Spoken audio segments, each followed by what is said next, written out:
All right, so we're in escrow and I just have a lot of questions. So, can the seller ever cancel on me? Like if I ask for all of these repairs or, it doesn't appraise. So, let me explain stuff to you. So, sellers only have one of two reasons to cancel ever, period. You as the buyer have tons. We can cancel because of the home inspection, we can cancel because of the area, we can cancel because we just didn't like the guy on the corner. Like there's so many reasons that we can cancel is if our loan isn't going through the way that we want it to, if it doesn't appraise, all kinds of reasons. But as a seller, you only have two reasons that you can cancel, two outs essentially.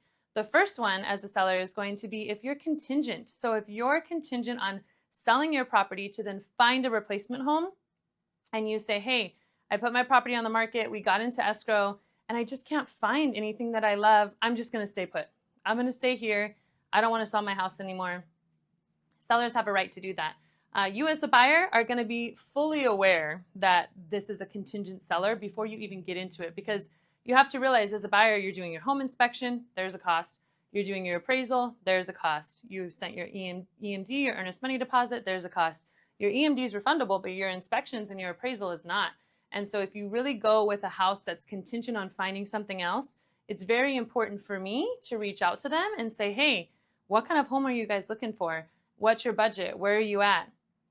Maybe I have an off-market property for you, because if they come and tell me, oh, we're looking in Rancho Cucamonga, single story, 3-car garage with a pool for $500,000, then I'm going to say, like, we're not going to go with this house because they're never going to find that, right? So it's really important for me to communicate with that agent and make sure that, hey, if we're going to put our eggs into this basket and we're going to make sure that we get this house, then they're realistic with what they're looking for, right?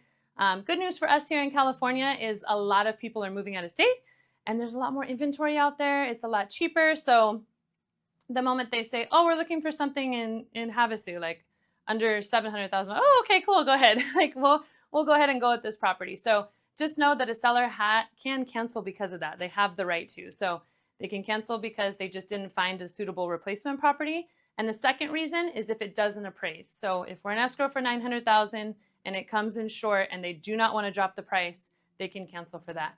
But that is it. Once upon a time, I had a seller say, hey, you know what? We're in the process of getting divorced. I want to sell my house. So we list the house, get into escrow. The buyers are 3 weeks invested. And then the seller calls me and says, hey, never mind. We're going to work it out. And I'm like, oh, yeah, you actually can't do that. So there's another buyer that's invested, is happy as I am. I will totally sell you and your wife another house if you like, but you can't back out of this one. That is not a reason. Of course, nobody can force them to sign the deed, but they cannot cancel without getting sued pretty heavily. If somebody else is already 3 weeks in, 3 weeks invested, did all of their inspections, and you didn't list that you were contingent on finding another house because you're not, you're just selling because you're getting divorced, you can't just change your mind. There's other people's lives and money involved in the interest in your home. So those are the only two reasons a seller can cancel. I think it's really crucial to go over that because you as a buyer have a lot more power than sellers once we're in escrow.